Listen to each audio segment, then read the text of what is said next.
We're looking at love, and when Clay asked me to fill in kind of on some of the dates that he may or may not be here, I was really glad that he had some material and some books and things to lean on.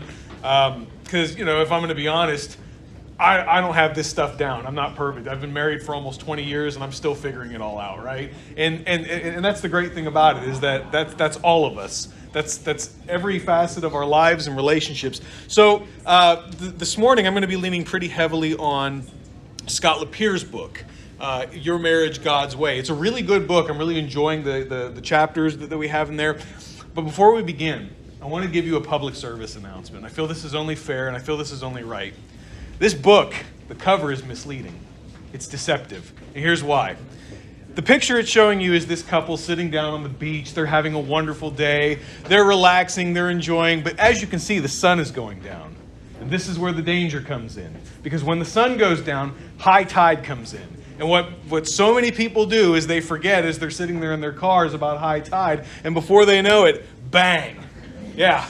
Now, I'm warning you about this because you might be inspired by this book cover to go and do the same thing. And I want you to know that the Daytona Beach Journal News Journal says that this happens 2,000 times a year in the U.S. So be very careful. If you are going down to the beach, do not let this book cover deceive you. No, okay, just a joke. Scott Lapierre's book is what I'm going to be leaning on pretty heavily today, particularly chapter 3, which is, or part 3, which is chapters 7 and 8, pages 83 through 98. And I like how he begins. He says, within a marriage relationship, what kind of love should a husband have for a wife? Or a wife for her husband? What does such love look like? And if we are to obey Christ's command to love our spouse, we must be able to answer these questions. And I think these are good questions. What does it look like to love the way God loves, to love our spouse the way that God loves, or the way that God wants us to? And we're never going to get to a point, I think, where we're like, I nailed it, I got it, I'm here. Every single day, I can say I do it, and I do it right, and I do it perfectly. It's with so many things, even including fruits of the Spirit, we're continually growing, we're continually maturing, we're continually finding out new ways to sharpen ourselves. And I think this is another one of those. Now, when we say understanding, what we mean when we say understanding, we're not insinuating that we have love completely figured out. That we know what it is, that we have it down to a T, that we can define it in every single little facet and detail. We're not saying that. I think we can do a pretty good job of it. But so many people in the world might look at you and say, oh, you think you got it all figured out. No, I think I've got a better grip on it than a lot of people do, but I don't think I've got it completely figured out. We're also not saying that we completely understand it, that we can totally look at any couple out there and say, well, I understand exactly what they're going through and exactly what they're dealing with because I know love intimately like this. We're not saying that either.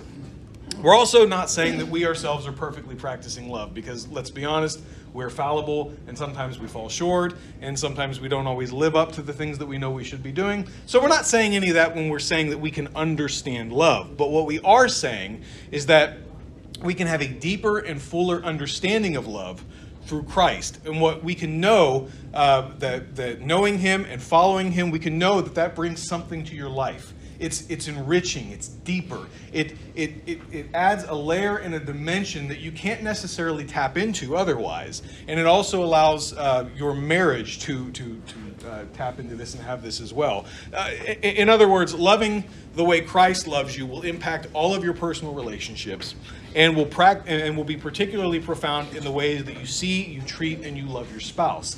That's where it's important, and that's where it's different, and that's where it becomes unique. Because it isn't that you can't love your spouse outside of Christ, but there's a deeper intimacy. There is a deeper love that you can tap into by knowing Christ, by knowing how He loves, by knowing what He expects from husbands and wives. People are certainly capable of love outside of Christ, but He is the key to understanding love fully and allowing us to practice it as He intends. And that's what we mean when we say understanding love. Understanding it the way Christ understands it. Understanding it the way that Christ intends for it to be understood and used in our everyday lives with everybody we know, everyone we're acquainted with, and especially the people that we are the closest to. Now, going back to Scott Lapierre, he says, what do we mean when we say love? What are a few things I love? I love my kids. I love eating popcorn and teaching the Bible. Another man might say, I love my wife, I love football, and working on my car. And for this man's sake, let's hope he loves his wife differently than he loves football and automobiles. I hope so. Because that may not always be the case with some folks out there. Now, we do this all the time, right? And it's interesting because, well, he goes on, he says, have you ever noticed that in the English word, love can be used in a wide variety of ways that fail to distinguish between the different shades of meaning? And that's really what we get at. Have you noticed that we use that word love for everything? I mean, absolutely everything in our lives. It runs the entire gambit. We only have one word for love in English. It's love. And we use it for all kinds of things. I love the Ohio State Buckeyes. I love football. I love the horseshoe. I love being able to drive by on my way to church every morning, every Sunday, and see it, and every Wednesday night. It's great. I love it. I love football. Now, we use that term. Has anybody here ever said, I love football? Yeah, absolutely. And you do love football, right? Because it's special to you. It's important to you. It's a part of your life. It's a part of who you are. But now we can also go on and say, I love food. Now, I got to give respect here because anybody who puts lettuce on the top and bottom bun is thinking about how they're stacking their burger. But we say it all the time. I love food, right? I love the fries at this place. I love the pizza. And we've all probably said that. I love Buffalo Wild Wings or whatever it might be. We love food. Absolutely we do. Nobody's ever said they love food or that they love barbecue maybe or... Oh, I love barbecue. Right? We love food. We go on to say it with things like, I love music. I love this song. I love this tune. I love this sound. We say it about things like that all the time. Everybody here has a favorite song, and I'm going to bet at some point in your life you said, I love that song. Or I love that movie that song was in. And speaking of movies, we love relaxing. I love sitting on my couch. I love Netflix. I love being able to just watch TV. I love TV. I love, we run the gambit on this stuff. And then we go a little bit further and we say, I love you, bro, right? Everybody's got that. Every guy's got that one guy. I love this guy. I love this guy, right? And do we mean I love you, the way I love my wife? Well, no, shouldn't anyway. But we say it, right? Most ladies have that friend that they love. I love you like a sister. I love you like a brother. It's that brotherly love aspect. Now, here's what's interesting about it, too. And I'm going to kind of give away where I'm going with this. Every single one of these that we're going through, there's a Greek word for love that we could assign to any one of these pictures. But in English, we have the one word that runs the gambit. Now, we can also use love in a sarcastic or a negative way. I just love being put on hold. I just love standing in line. I just love the way you interrupt me. That's the one I get from my wife. And that's usually how she looks. I just love it when I get a flat tire. I love it when I'm late. We've all said that, right? I just love when so-and-so says or does this. We can use it in a negative context, in a way that doesn't even mean love because it's ironic, it's sarcastic, right? We can say that we love adorable things. I love cute little things. I love furry little things. I just love the way that little puppy looks. We say it about puppies. We say it about babies. We just love how cute they are and how sweet they are and how wonderful they are and the way they goo-goo and gaga and you just want to scoop them up and just squeeze them and because you love them, right? We love how they are. We love how they make us feel. And we can also say that love can be lost or broken or misplaced. And I remember, I shouldn't tell this story, but I'm going to anyway. When I was at Freed Hardeman, I was in the Gardner Center, and I was walking up the stairs to class one day. And typically, I'm not looking around at anybody that's around me or thinking. I'm usually just trying to get to class on time. And there was a guy and a girl at the top of the stairwell. And this poor guy, they were talking to each other, and they were just at the point where they were ready to leave and go their separate ways. And they hugged. And the girl said, okay, well, I'll see you later. And she turns to walk away, and he goes, okay, I love you. And she goes, okay, bye. And the life and the color just fell out of this poor guy's face. And I remember thinking, oh, you poor sap. You dropped the L word way before she was ready for it. And no doubt, this is exactly how he felt. There's one word connected to love in this manuscript, unconditional. Unconditional? So that's a word we want to hang on to. Yeah. And that's a really good one. That's a really good one too, because that's pretty important. It's a pretty important insight into the way that God loves us. But we can say that love is lost. We can say that love can be broken. We can say that love can be misplaced. We can say all kinds of things about it like that. And we can also say that we have found love. And most people, when they're married, they say, I found the one. I found my true love. I found my soulmate. I found the one that I'm in love with. Right? We say that. We say that all the time. Particularly about people getting married. And of course, we have a culture that wants to tell us that we can redefine love, that love is complicated. Love is, our traditional ideas are outdated. There's no one size fits all for the heart. Love is complicated. This is what our culture is currently trying to teach us. It's what it's trying to shove down our throats in media and in news and our schools. And I'm going to tell you that the absolute truth is that you cannot really know love outside of Jesus Christ. You cannot really know what it means to love if you pull the cross away, if you pull Christ away and insert what I think it means or what I think it should means. Christ is the key to understanding love. Not our culture, not the woke values, not the things that are out there being constantly crammed in our faces. Christ is the key to knowing love. And so as we look at love, as we said, in English, there's only one word for it. And it's supposed to cover the whole spectrum of relationships and thoughts and feelings. It's supposed to cover all that. And it's up to us to determine, to interpret, and to apply that in our own lives. We've got to find the context for each one of those. We've got to figure out what is it that Bob means when he says, I love you, bro. Does he mean we're actually brothers? Does he mean he loves me like a wife loves a husband? No, but see, that it's all context. Bob, thank you for letting me use you like that. It's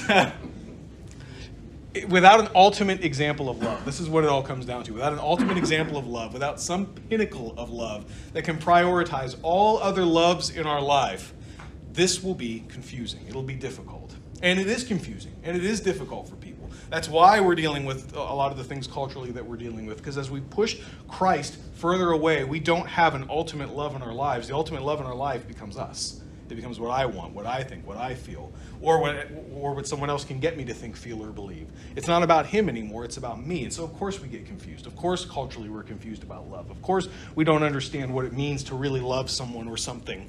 And so we're dealing with that. But in Greek, this is where it gets fun. In Greek, in Koine Greek, there are 4 words for love, and each one has its own specific meaning. So if you thought it was rough in English, you got 4 of them to deal with in Greek.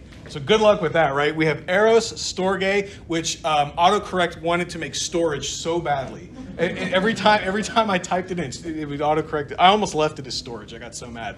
Phileo and agape. Now, the love that you were referencing a second ago, that unconditional love, that's agape love. And that's a very important kind of love. But if you start looking at each one of these, you have Eros, which is also a Greek god. It's the son of Aphrodite, the goddess of love. Now, originally Eros was the god of chaos, and they said, well, let's change that a little bit. This is actually now Aphrodite's son, and so just on a whim, he kind of became that. But it's the only Greek term for love that's not directly used in the New Testament or in the Septuagint or anything like that. It's just not in there at all, and it refers to physical attraction or romantic love. The way sort of that you would see in those old cartoons, like the wolf with his eyes bugging out when somebody walked by, or Pepe Le Pew with the hearts popping out of his head, or Donald Duck. It refers to being physically attracted. And then if you take it even further than that, it refers to the actual romantic relationship itself, the way you stare into her eyes, the poems that you write. Ironic love? Well, that word's close to it. Yeah. Did you say ironic or moronic?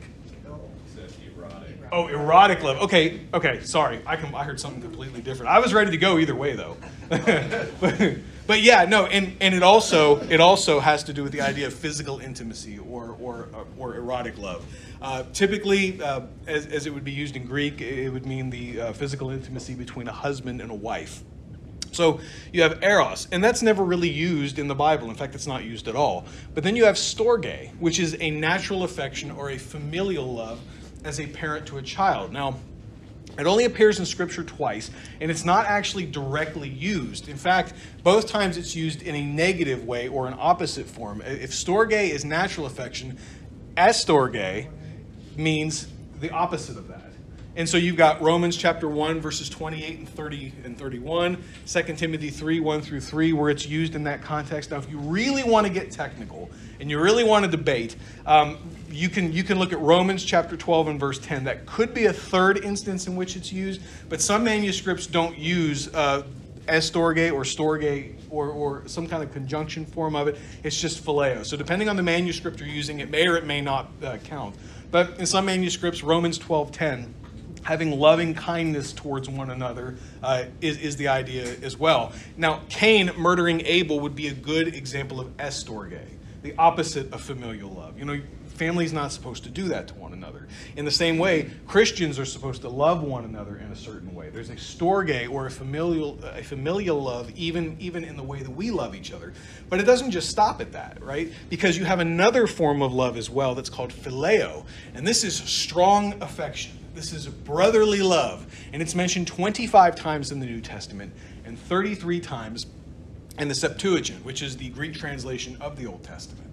And this is the one that is most commonly defined as the love between friends. That I love you, bro. I mean, if we were to go back and go through the list, you know, you would look at the burger and you'd say, that could be agape, actually, looking at that burger. I actually don't know. But I mean, you know, you could look at the guys, you know, like, hey, I love you, bro. I mean, this is brotherly love. You look at the baby, and that's storge love. You know, you look at the love between a husband and a wife, and really, you could argue you've got all four of them there. I mean, in every instance, there is a place for eros, for phileo, for storge, for agape. I mean, all four of them could work. Now, sometimes all four of them cover it, and sometimes it's only appropriate for one to cover it. But the church at Philadelphia was the church of brotherly love, and Jesus, as the shortest verse in the New Testament is what? Jesus wept, John 11:35. Now, in John 11:36, they say for Jesus, as he's weeping over Lazarus, see how he loved him. See how he phileo loved him. That's the Greek word they used.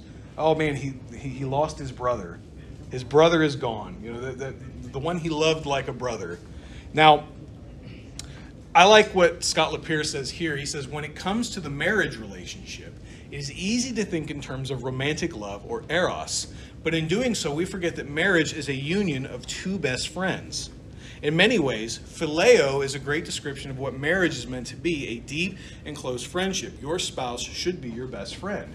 And really, that's 100% true. Our spouse should be our best friend. You know, and a lot of people say, well, what about, you know, the arranged marriages and stuff like that in other countries? You know, like, do they don't have what we have in America necessarily. They don't get to know each other first, which isn't always true.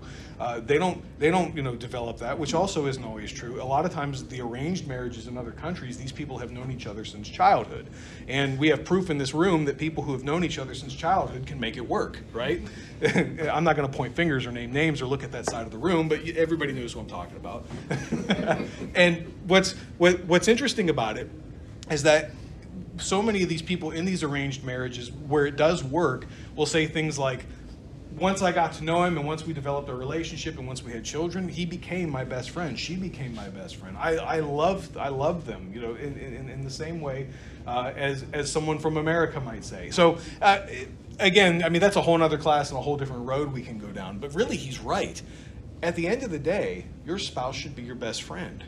You should be able to lean on your spouse. You should be able to talk to your spouse. You should be able to share that kind of intimacy with your spouse. They should be your friend. And then finally, you have agape love, which is a superior love, and it's mentioned 116 times in the New Testament.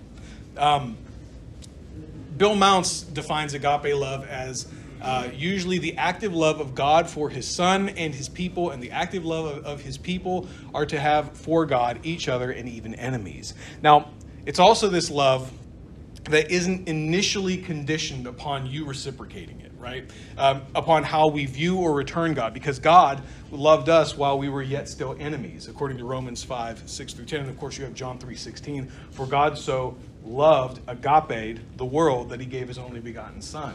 So agape love is love that comes from God, which at first we can't necessarily reciprocate. We can't necessarily give that back. Now, can we learn? Absolutely. Should we do that after we're Christians? I believe we're commanded to. But it becomes this love that God first gives to us, that God first shows up and bathes us over and upon, and then expects us to be able to reciprocate. Now, let me show you what this looks like in action in the New Testament. There's a really fascinating verse, John 21, verses 15 through 17. It says, when they had finished breakfast, Jesus said to Simon Peter, Simon, son of John, do you love me more than these? And he said to him, yes, Lord, you know that I love you. He said to him, feed my lambs.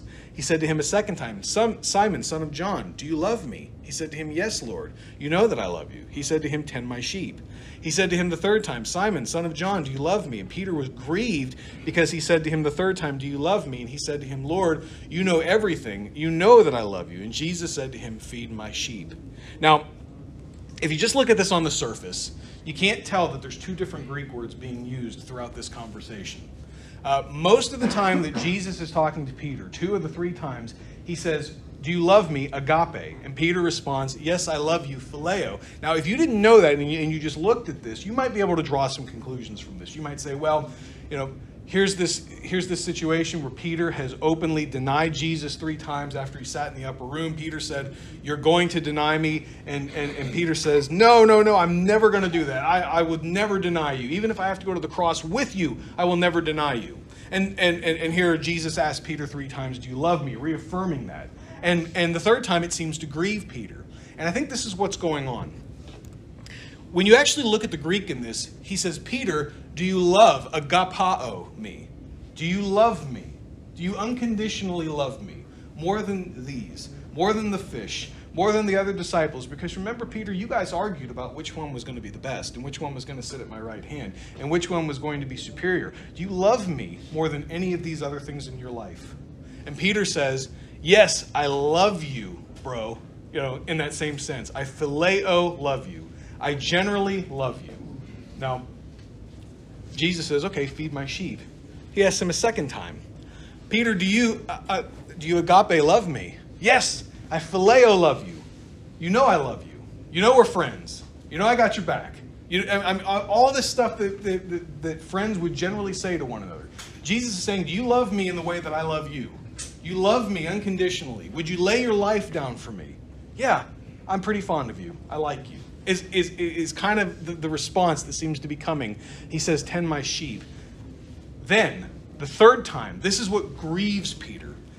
Because if you look at what is actually said here, Peter, do you phileo me? Do you love me, phileo? Yes, I phileo love you. He's grieved.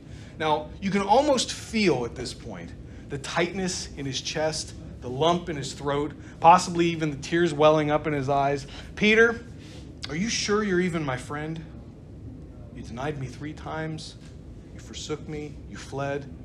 Are you really my friend? I mean, this has got to be a gut punch.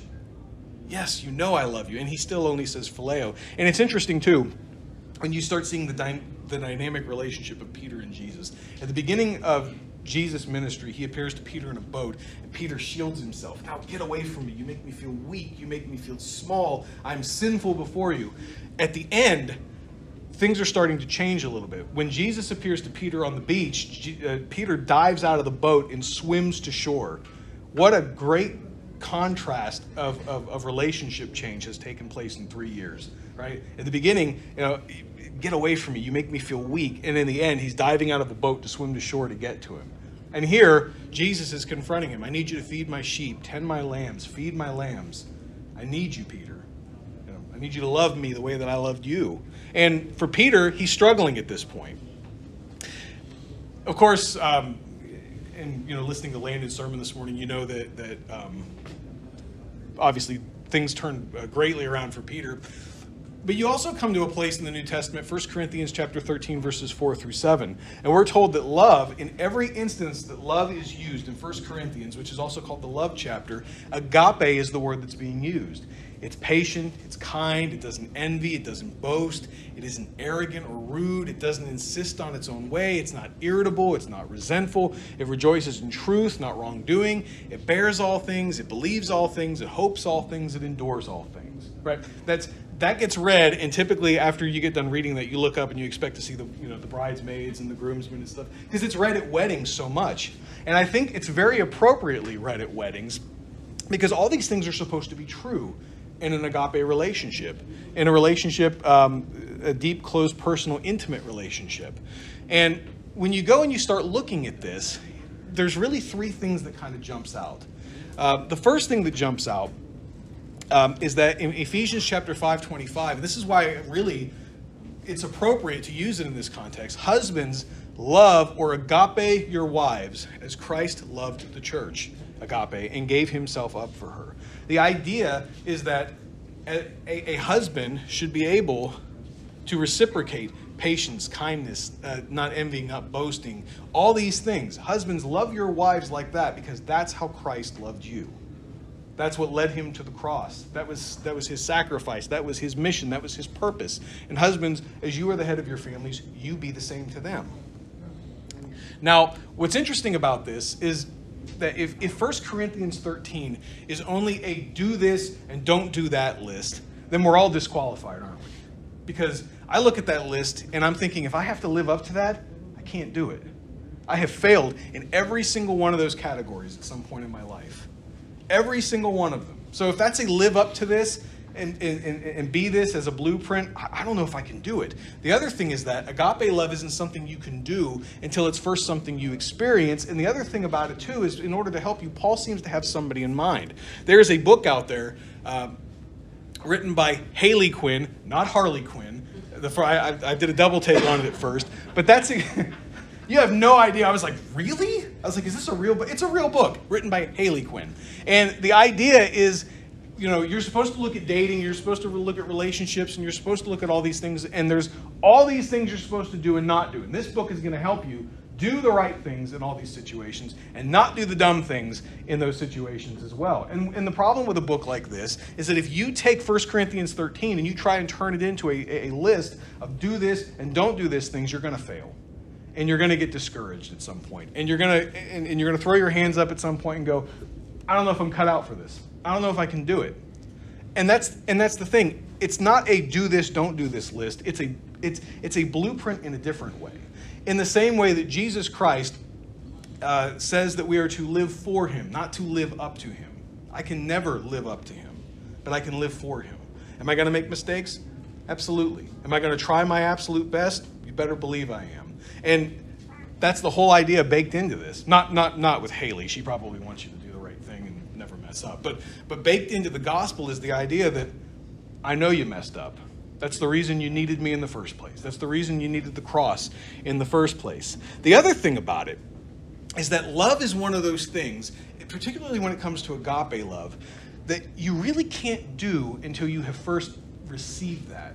You take a baby, for instance, and if you take a newborn baby and you don't hug them, you don't love them, you don't talk to them, you don't cuddle them, you don't feed them, you don't touch their head, you don't goo-goo at them and smile at them, it is detrimental to that child. They can even die if they don't get that kind of love. Now, they can't give that back to you, at least not when they're like this. But when you do that to them and you love them, they in turn can one day learn how to love themselves because they first have been loved like that. And who is it that Paul seems to see? Because Paul seems to have somebody in mind when he's pushing this towards us, when he's saying, this is what agape love looks like. This is how it looks like in your relationships. This is how it looks like in your life. This is how it looks like in everything you do. He seems to have somebody in mind who he himself was not boastful, was kind, was patient, was bearing all things, believing all things, hoping all things. Somebody who hung on the cross and said, Father, forgive them. They don't know what they're doing. He seems to have somebody in mind. And I think he's got Jesus in mind. And I think he's saying, love is a power that first picks you up and changes you from the inside out. And then it's supposed to remind you of somebody who first did it for you. We're seeing that in our society today. That's why it's falling apart, because we don't have that, I don't want to use the word unconditional, but we don't have that love that you're speaking of with that little baby being held. Yeah. Nurtured. Yeah. Yeah.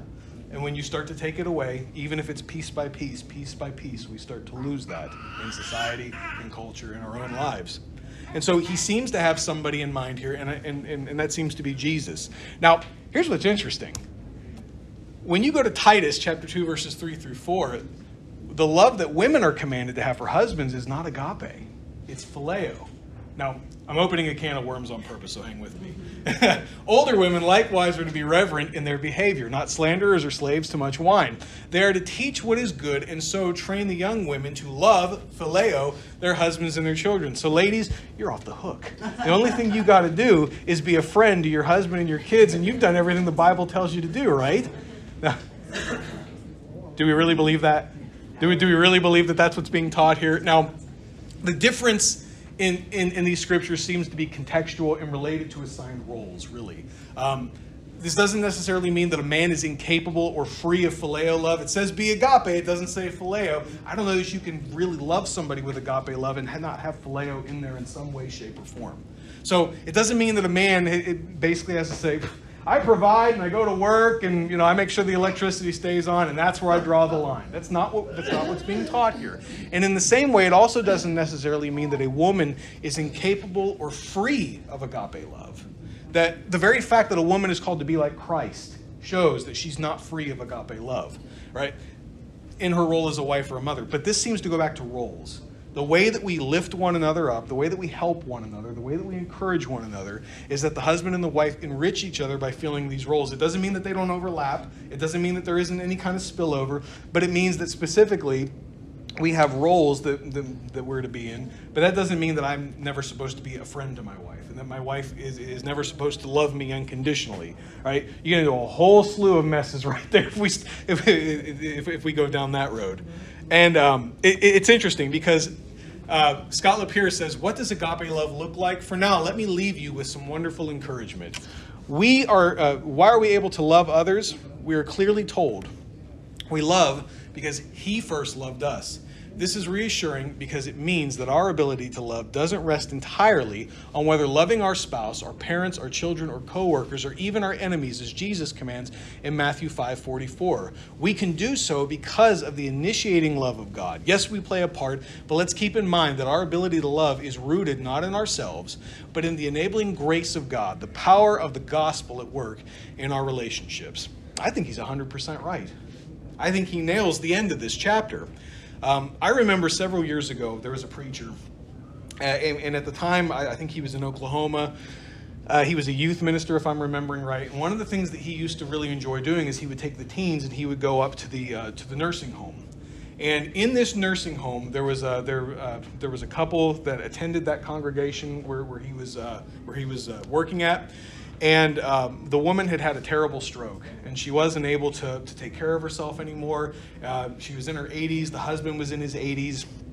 And he was trying his best to take care of her, but she basically couldn't function. She sat and she stared. She needed to be fed, reminded, this is how we chew, and it was very difficult. And as his health got worse, he needed help, so they ended up in this nursing home. And so what they liked to do is they would go up and they would visit some of the families that were there, and they would often go and they would talk to him. The woman's name was Doris and his name was Mac. And they would go in and they would talk, and one particular day they were in there talking to Mac, and he was going through all the stories and everything that they had gone through in life together, all the wonderful times they had. He was laughing and enjoying himself. And then at the end, he took his handkerchief and he wiped the saliva that was on the side of her face. And he said, I've been married to this woman for 63 years. And then he contorted his mouth into the same shape as hers, and he kissed her. And he said, and she's still the most beautiful woman I have ever seen in my life.